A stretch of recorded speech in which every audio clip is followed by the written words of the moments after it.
Well, we are in this series called No Turning Back. We're going through the book of Hebrews week after week. Today we're going to be in Hebrews chapter 11.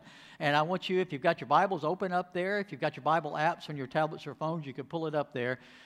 We do have the outline on the YouVersion Bible app. You can look up Lakeshore Christian Church there and the live event there and find your notes there as well.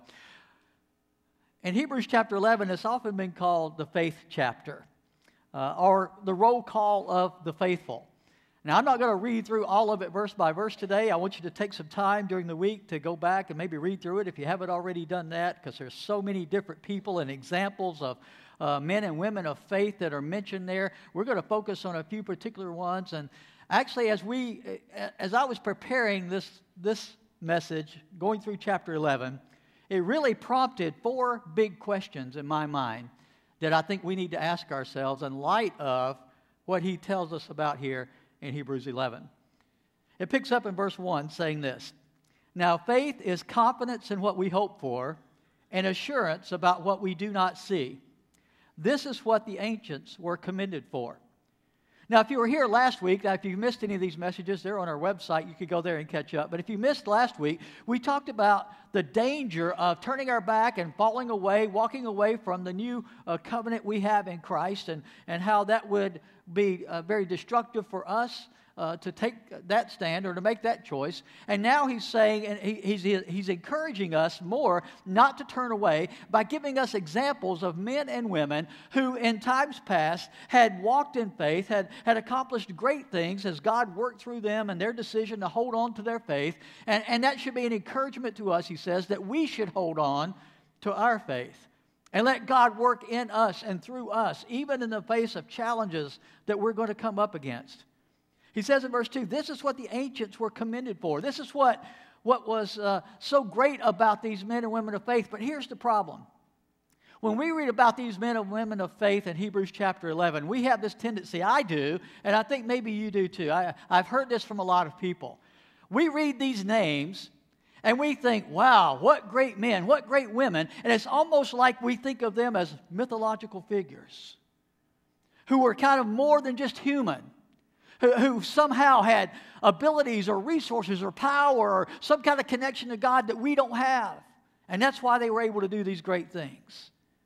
And that's simply not true. The whole reason the author of Hebrews gives us this list is for us to see ordinary, plain human beings who had faith. Wasn't perfect. It wasn't always even strong at every moment of their lives, but they had enough faith to hold on. And just that much faith that gave them the ability to hold on long enough allowed God to use them in great ways. He's the same God today who's looking for men and women in our time today to have that kind of faith that will just keep us holding on long enough that He can use us to do great and powerful things in the world today. I believe that is very much what God is wanting from us in this place, in this community right now, today. But as I read through, four questions came to my mind as to why sometimes maybe we don't do what we need to do. We don't hold on and we don't keep the faith like we need to, or we may be tempted to turn away today. The first question is this: if faith is about risk, and it is, then why do we try to play it safe all the time? If faith is about risk, why do we try to play it safe? I mean, faith, he says, is confidence that what we hope for. It's confidence in what we hope for and assurance about what we do not see. He's saying faith is risky. You don't get to see everything in advance. You don't get to see how it's all going to work out. You don't get to see how God's going to come through sometimes even at the last moment when you didn't see how it was going to happen. He doesn't say He's going to let you see that ahead of time. There is risk involved in walking by faith as a Christ follower. And if we say then that the life of a Christian is to walk by faith and not by sight, why do we keep trying to play it safe when we're supposed to be taking risk for Christ? He gives us some great examples in this chapter. I want to look at one of them in particular. Beginning with verse 8, he talks about Abraham. Here's what he says. By faith, Abraham, when called to go to a place he would later receive as his inheritance, obeyed and went, even though he did not know where he was going. That's the way I traveled all the time. But anyway. By faith, he made his home in the promised land like a stranger in a foreign country. He lived in tents, as did Isaac and Jacob, who were heirs with him of the same promise. Now, he was known as Abram at the time, and God came to him and said, Abram, I want you to pick up and take your family and move to another place that I'm going to show you, but I'm not going to show you yet where the place is. I'm not going to give you all the information in advance. It's going to require what? Faith for you to make this move, for you to get up and do what I'm calling for you to do. At the time, Abraham lived in Ur, and Ur was a place Abraham had lived for a long time. He was well established. He was very successful. He had a nice home. He had a lot of land. He had many herds that he owned. He was wealthy and comfortable in every way in Ur. And the last thing he was probably thinking about doing is picking up and leaving all of that so he could go live in tents in a land he didn't even know where he was going. That's the last thing he was thinking about doing. But God said, Abram, this is what I want you to do. This is what I need you to do. This is how I'm going to use you to bless the nations. This is how I'm going to do great things in your life. But you've got to be willing to take the risk of faith. You've got to be willing to step out of your comfortable place to do that. You see, Ur for Abram was his safe, comfortable place. We all have one. We all have an Ur. We all have this safe, comfortable place we like to be in. We all like to have what we think is security. We'd all like to get enough money in the bank. We'd all like to have a home in a neighborhood that we think is a good, safe neighborhood. We'd all like to have our kids in a school that we think is the best school system. We'd all like to have all these, a job that we feel like is secure, that we have room to advance and we can keep moving up the ladder. We all like to have that safe place, whatever it is for you, however you picture it. We all have something like that. But God's asking us to be uncomfortable in faith, to step out of the comfort zone. What I have noticed is that oftentimes, because individuals make up the church and individuals like to be comfortable, then what creeps into the church is this idea of staying safe and comfortable as a church. We've got to get to this place and get everything like we want it and just keep it like that because this is our safe, comfortable place. And we don't want to mess that up. We don't want anything to come in and disturb that. We like to keep it that way. But Jesus gave us a command in Matthew 28. We know it as the Great Commission. He said this in verse 18. All authority in heaven and on earth has been given to me. Therefore, go and make disciples of all nations, baptizing them in the name of the Father and of the Son and of the Holy Spirit, teaching them to obey everything I've commanded you. Surely I'm with you always to the very end of the age. And the church in America took that seriously when the settlers came here from Europe, and they came here partly for religious freedom, and they wanted to bring people to Christ, and they were working to evangelize, and they were making sacrifices, and they were giving up the comfort back home in Europe to come here and get that new start and advance the work of the kingdom. And it was exciting and it was risky. And then we got prosperous. And the church began to grow. And we built our buildings and we established our traditions. And we had ways that we were doing things now that were safe and comfortable and we liked them. And in the past 50 years in America, the church plateaued and then started declining. You know why? Because we like Ur. We like things the way they are. We don't want to take any more risk. I even hear people sometimes, as they get older, say, oh, that's for the young people. I've done my time, right? I've risked enough. It's time for me to coast along and enjoy some time and just be comfortable now. The Great Commission hasn't changed. There's still lost people all around us. And we need to be making disciples of all people. And we need to be willing to take risk and do whatever it takes to get that job done. We need to be willing to be uncomfortable for this to happen. I love that the leadership here at Lakeshore, the elders and the staff that we have here, have historically, all the way through the time I've been here, been willing to step out and take risk. From the time we started, back when I came, We had 40, 45 people here, and we had a small building, and we had no paved parking lot. And the first risk we took was we were going to do a special offering to pave the parking lot. Never had a paved parking lot. So we're going to pave the parking lot. Well, for that little church, that was stepping out. That was a little risky. That was out of the comfort zone. And we challenged people, and we prayed, and we sacrificed, and we took up the offering, and we had enough to pave the parking lot, and we got that done. And the church was growing, so we needed to add on. So we decided we'd build another building, but it meant we had to stretch again, and we had to ask people to make commitments and sacrifice to get it done. And we challenged the church family, and they sacrificed, and they made commitments, and they gave, and we were able to build another building and grow the church. We were able to expand the parking lot. We did that 3 times over at our other location where we were at the time. And then, oh no, we maxed out that property. Now, what we could have done is say, all right, then let's just maintain what we've got. I mean, we've maxed out this property. We've got all the buildings we can build over this property. We're getting all the people that we can get here. Let's just ride it out for a while now. Play it safe. But no, we're crazy enough. We said we don't need to do that. The leadership had enough vision to say, we need to do more. We need to impact this community more. We need to be more visible and be in a place where we can have greater impact for Christ in this place. So we started looking around for a place we could relocate our campus. And we found this building. And you look at it now, you may not remember, those of you that weren't around at the time, this was a big box retail store called Media Play. We still got the letters off the front of the building in the children's playground area there. It says play in there. That was part of the Media Play.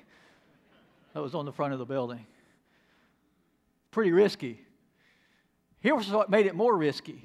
In order to do it, we had to challenge the congregation again to commit and give more. And then on top of that, we had to sell our other property so we could get the money out of that. And church property is hard to sell, so we were taking a risk there. But we were able to sell it. But here was the problem. We had to take another risk. If we were going to sell that property, the church we sold it to had to get into it right away. So you know what we had to do? We had to take a church that was used to meeting in their own building on their own property and become a portable church and meet in a school for a year, while we built out this building, because it was just an empty shell. We had to build out everything that's here now so that we could use it for a church. That's risky. In fact, I had church growth people tell me, Pastor Andy, you don't need to do that. That's too risky. You move out of your own building into a school for a year, you'll lose half your congregation. I said, well, we believe God's calling us to do this. The other elders are on board, and the staff is on board, and the congregation seems to be excited about it. They want to do this. So we moved forward with it. And while we were meeting in the school that year, not only did we lose half our congregation, we grew by about 20% that year we met in the school. By the time we moved in here, we had a couple of hundred more people than we did before we moved into here, into this building. Oh, there were even members of the church that said, that's too risky, we don't need to do it. But we had enough vision, enough people with vision and faith to say, let's do it. And since then, hundreds and hundreds of people have been brought to Christ that I'm convinced we would not have ever reached had we stayed at the other location. We would not have had the impact in this community had we not made that move. But now we've been here for a while, haven't we? And guess where our is now? We're sitting in it. This is our now. This is our comfortable place. This is where we feel good about, yes, this is our church family. This is our church home. This is our church building. This is our church property. We like it here. But the worst thing we could do is to stop moving forward in faith. Stop being willing to take risk. Step out and do things beyond the ordinary. It would be wrong for us to not do everything we need to do to reach lost people. You see, I'm convinced of this. I don't think a church ever intends to not reach lost people. I think it's usually a slow drift away from our primary mission. What's comfortable begins to take precedence over what's necessary to reach the lost. And every church is in danger of reaching that place where comfort becomes more of a priority than reaching lost people. I don't want us to settle into that place and make our home here. I want us to be willing to continue to take the risk of faith to reach lost people. That's why the leadership here is still in great vision and looking forward, looking at things. As we did our Bringing Hope initiative to help pay down the note on this building, we also were challenging the congregation to consider maybe we could do something that the studies are showing is very effective in reaching more lost people than ever before. It's called multi-site. It's called one congregation having locations in more than one place. We're still examining that. We're still looking at that. We're still preparing to take some steps like that here at Lakeshore, because I'm convinced we can reach more and more lost people that way. Yeah, there's some risk involved in it. Already, though, because of your generosity, all this week we've had boxes being delivered here. And Greg has been like a kid on Christmas. These boxes are equipment to upgrade our equipment here so that we can do two things. And it's a little risky, but it is shown to be effective in reaching lost people. One of the things this equipment will enable us to do is, when we get it all in place and get it functioning right, we'll be able to live stream our services out there for anybody that cannot be here on a Sunday or maybe traveling, or people in the community that may want to check us out before ever coming here for the first time. They'll be able to watch a service online. Now, this equipment will enable us to do that in real time, which is really good, but it'll do something else for us. It will allow us to have the capability then of taking this service and sending it to another location, so that if we have another site where people are gathering as a part of our church family at another location, they will be able to have it there very quickly too. And so we could electronically take the message to a lot of different places all at one time, which would enable us to be in a place to do a multi-site, to have our witness in other places. I know it's risky. I know everybody's got, oh no, but what if it doesn't work? What if it didn't work when we moved in here? What if it didn't work when they bought the first building and built first land and built that first? What if it hadn't worked? You got to take a risk if you want to reach lost people. You got to be willing to be challenged. And you know what the worst thing is if it doesn't work? Is we try something else. That's the worst thing that would happen. If it doesn't work, we try something else. Because lost people are worth the risk. That's why. The people we need to bring Jesus to are worth us risking some things that we're comfortable with.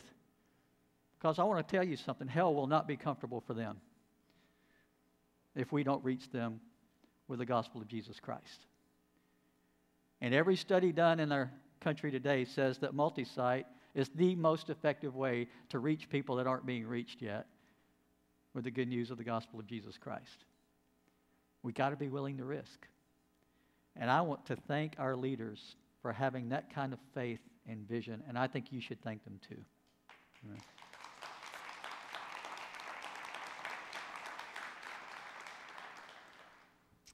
A pastor by the name of A.W. Tozer is also an author. He said this: "A scared world needs a fearless church." I love that. This world is scared, and they're floundering, and they're lost, and they're searching, and they need a fearless church to step out and do what we need to do. Now, it's still not just about multi-site. It's about being more intentional about connecting with people on a one-on-one personal level. It's about us doing evangelism. It's about us taking an invitation card and inviting somebody to the Easter service. It's about taking that risk. What if they are offended? What if they say no? Well, they weren't coming anyway, were they? Right? They weren't coming anyway. Take a risk. The worst thing that can happen is they say no, and you haven't lost anything because they weren't coming to start with. Take a risk. It leads me to another question from this chapter that really stood out to me. If faith doesn't have to be perfect, then why do we feel inadequate to walk by faith, to be used by God in these great ways? If we don't have to be perfect to have this kind of faith, then why do we feel inadequate? And he gave us an example. In fact, all of these examples, every man, every woman in Hebrews chapter 11 was a very flawed human being. Every single one of them were flawed human beings. I'll give you an example. Hebrews 11 verse 7, he brings up another guy By faith, Noah, when warned about things not seen, in holy fear built an ark to save his family.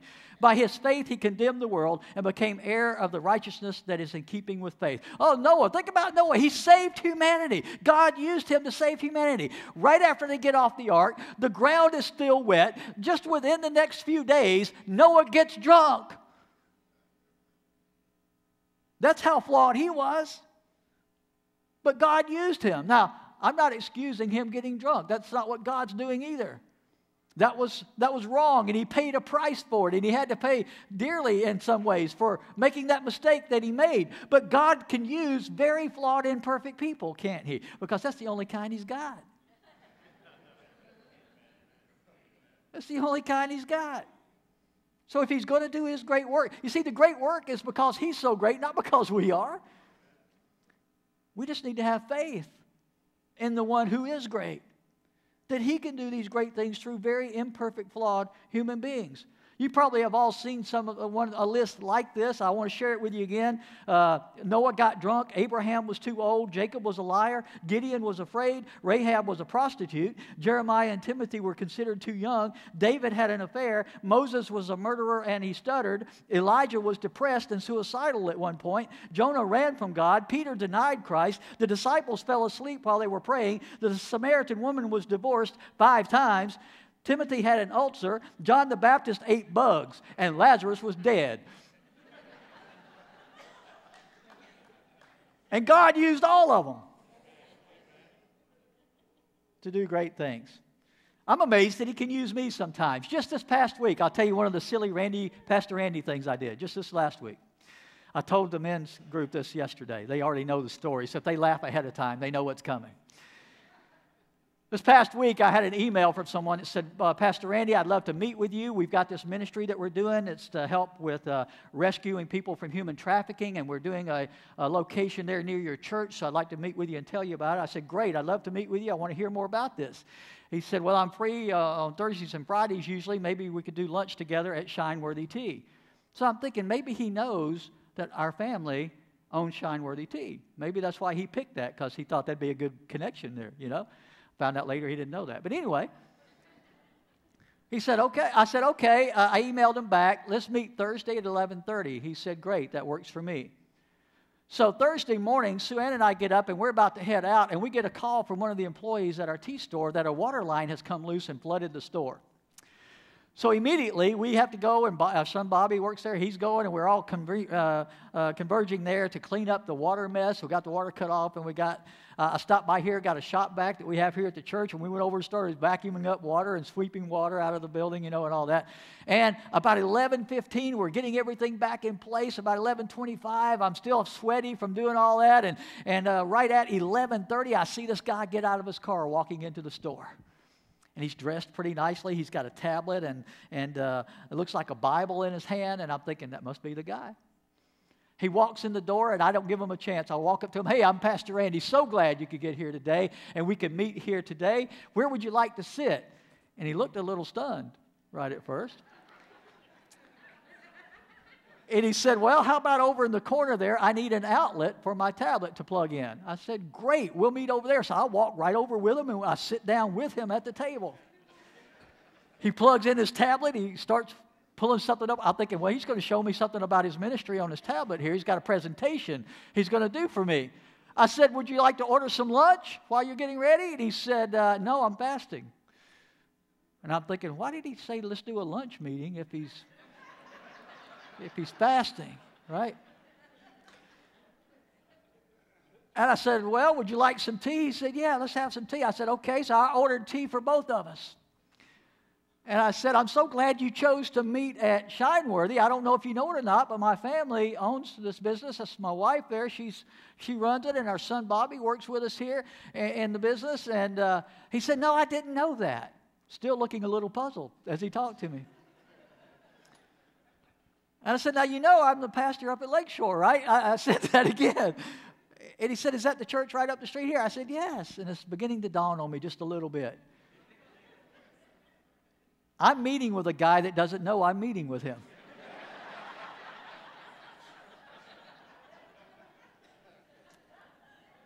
Right?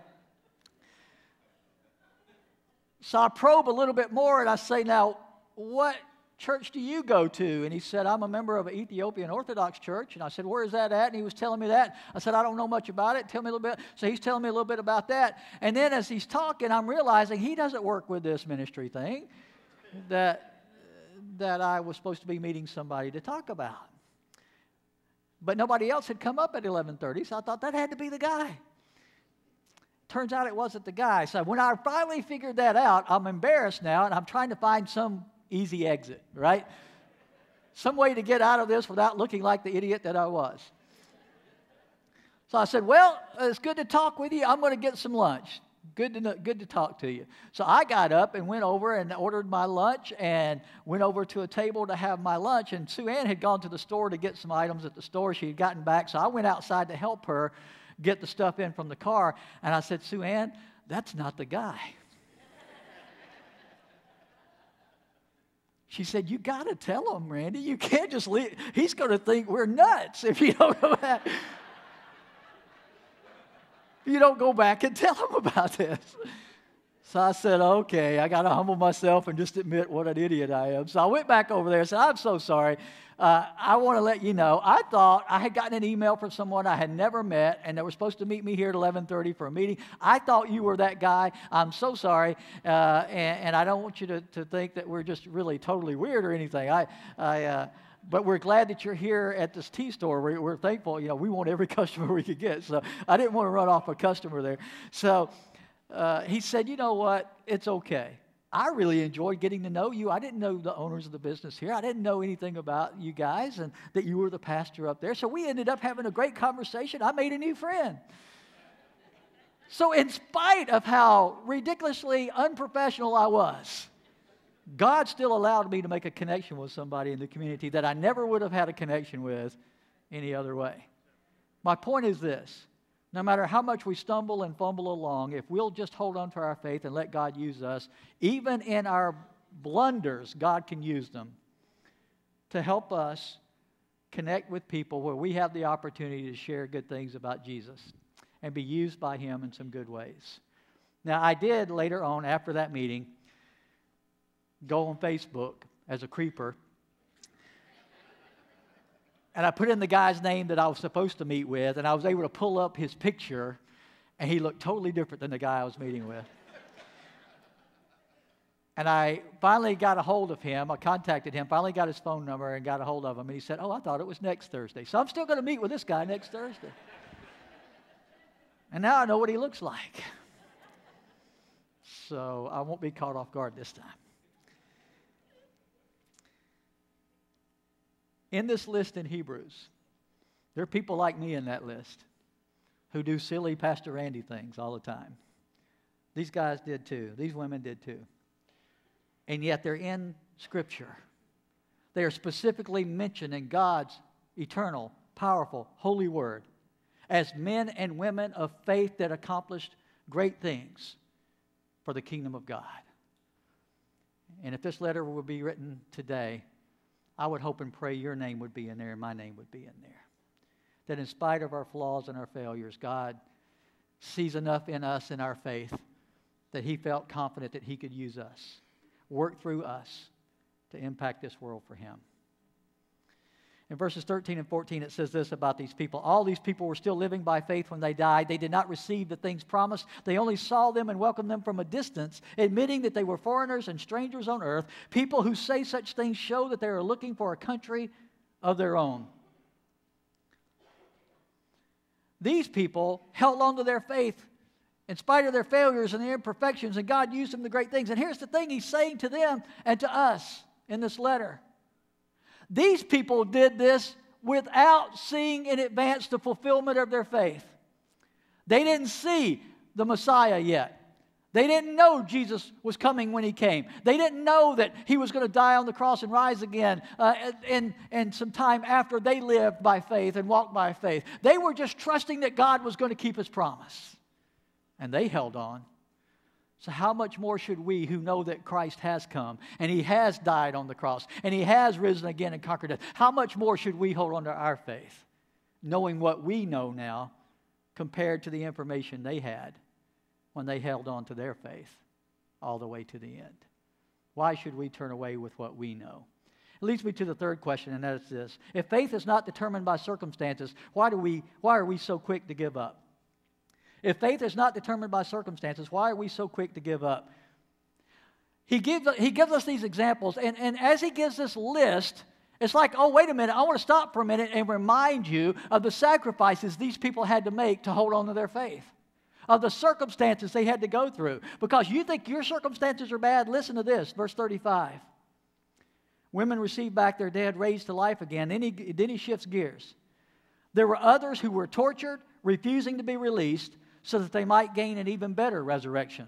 Some faced jeers and flogging and even chains and imprisonment. They were put to death by stoning. They were sawed in two. They were killed by the sword. They went about in sheepskins and goatskins, destitute, persecuted, and mistreated.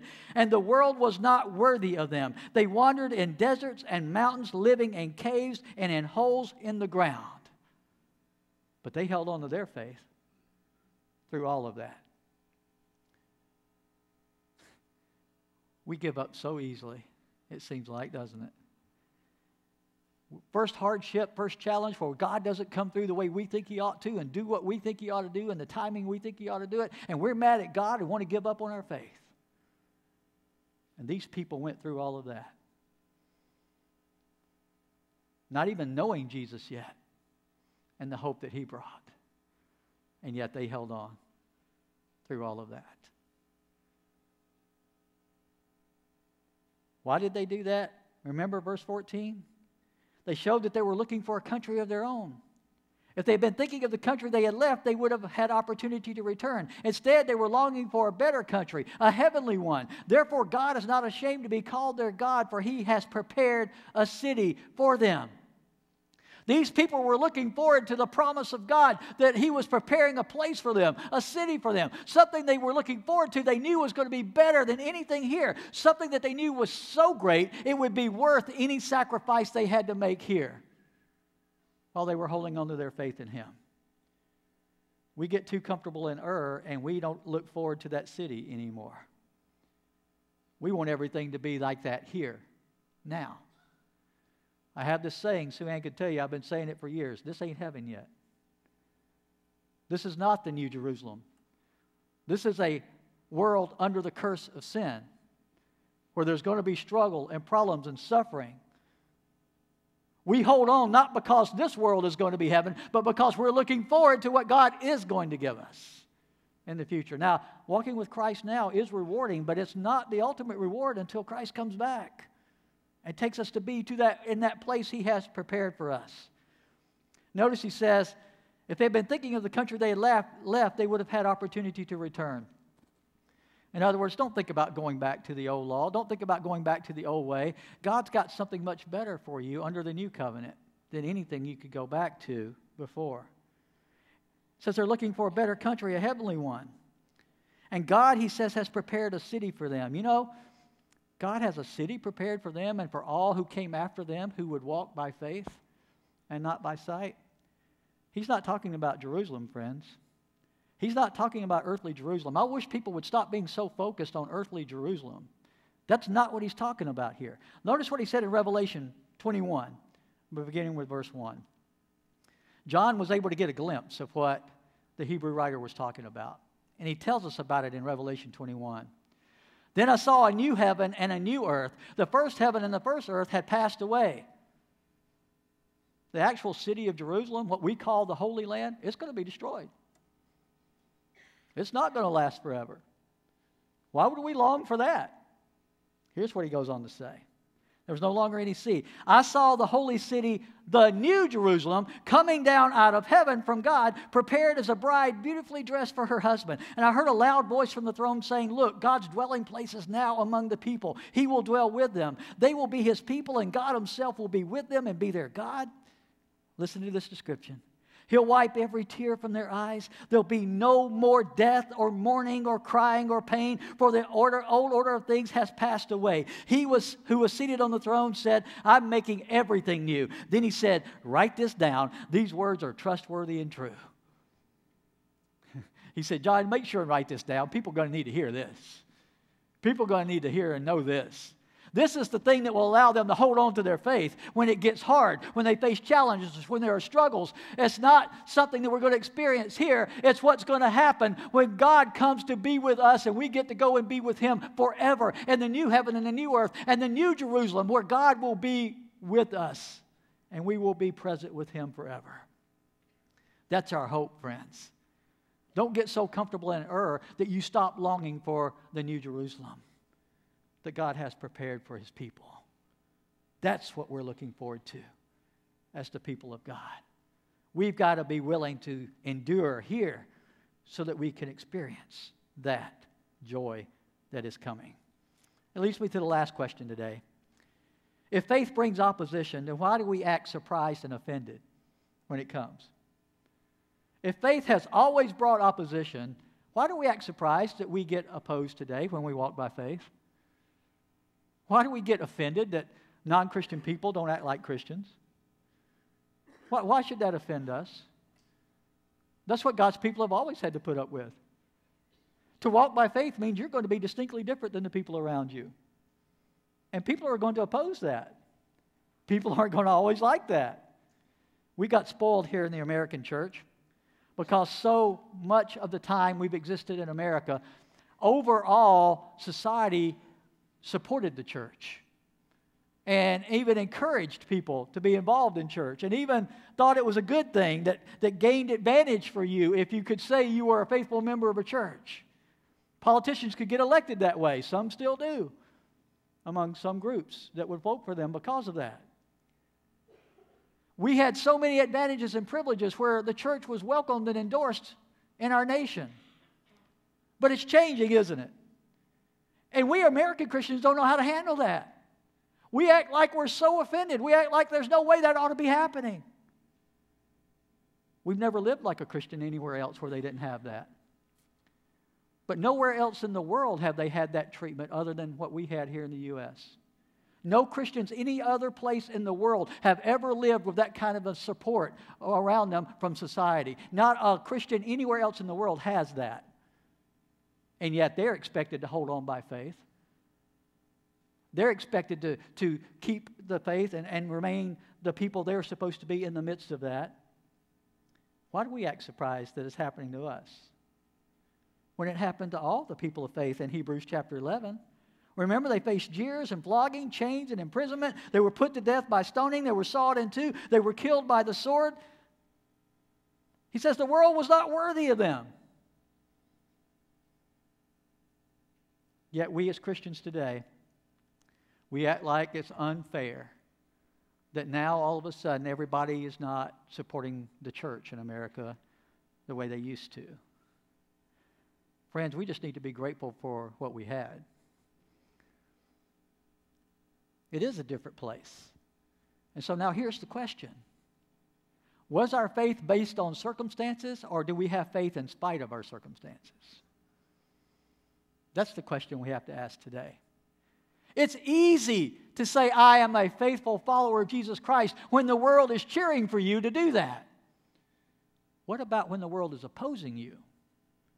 When your country is opposing you? When some of the leaders in your country might not support you? Where's your faith then? Was it only based on the circumstances that you had all that support? Or will you be faithful under these circumstances? Because faith is not dependent on circumstances. It shouldn't be dependent on circumstances. Jesus said this in Matthew 5, verse 11. Blessed are you when people do what? What's that? Insult you. What else? Persecute you. What else? Falsely say all kinds of evil against you because of me. Now, he's not saying blessed are you when people treat you bad because you're bad. That's not what he's saying. He's saying blessed are you if they do that to you because of me. Right? He says, here's the response we should have. Rejoice and be glad because great is your reward in heaven, for in the same way they persecuted the prophets who were before you. Just like we read in Hebrews 11. All those faithful men and women, they were persecuted for their faith. So he says, if that's happening to you, to the church in America, to you individually, then we should rejoice that we are distinct enough among the world that they even see the difference to cause the opposition. Because they see Jesus in us. You remember how they responded to Jesus? The more we become like Jesus, he said, if they persecuted me, what are they going to do to you if you're like me? They're going to persecute you too. A lot of you have seen or heard of this poem. It's credited to Mother Teresa. She did not actually write this poem as far as we can tell, but she had it on her wall in her room in her mission work in Calcutta. And here's what it says. People are often unreasonable, illogical, and self-centered. Forgive them anyway. If you're kind, people may accuse you of selfish, ulterior motives. Be kind anyway. If you're successful, you will win some false friends and some true enemies. Succeed anyway. If you're honest and frank, people may cheat you. Be honest and frank anyway. What you spend years building, someone could destroy overnight. Build anyway. If you find serenity and happiness, they may be jealous. Be happy anyway. The good you do today, people will often forget tomorrow. Do good anyway. Give the world the best you have, and it may never be enough. Give the world the best you've got anyway. You see, in the final analysis, it isn't between you and them. It's between you and God anyway. Hebrews 11 leads right into chapter 12 and the first few verses there. We're going to deal more with chapter 12 next week, but I want to close with these words. After giving us that whole list of witnesses to what it means to walk by faith, he says, therefore, since we are surrounded by such a great cloud of witnesses, let's throw off everything that hinders and the sin that so easily entangles. Let's run with perseverance the race marked out for us, fixing our eyes on Jesus, the pioneer and perfecter of faith. For the joy set before him, he endured the cross, scorning its shame, and sat down at the right hand of the throne of God. Consider him who endured such opposition from sinners, so that you will not grow weary and lose heart. It says that Jesus, for the joy set before him, was willing to go through all that he went through. What was the joy set before Jesus? It was you. It was me. Coming to faith in him. Going to that place he prepared for us so that we could be with him forever. You see, he was looking ahead to the outcome of the fulfillment of his faithfulness to the plan of his Father. And that's what he wants for you and for me. Oh, there'll be great joy in following Jesus, but there are going to be challenges and struggles. There may even be persecution. We don't know. But whatever it brings, the joy set before us should cause us to hold on in faith. To be willing to go through some temporary problems and struggles. Because the Scripture says the glory that is yet to come far outweighs any of those struggles that we're going through right here, right now. We've got to look forward in faith. We've got to be willing to hold on long enough to experience the outcome of our faith in Christ. If you stop short, you're going to miss it. And there's no good reason. God has done everything to prepare this place for you and for me, where there'll be no more crying or pain or suffering or death or dying. Don't you want to be there? I do, and I want all of you to be there too. And so does God. That's why Jesus endured what he endured on the cross. Because that was the joy set before him. You coming to be with him forever. If you're ready to have that hope in your life as we stand and sing, we invite you to come.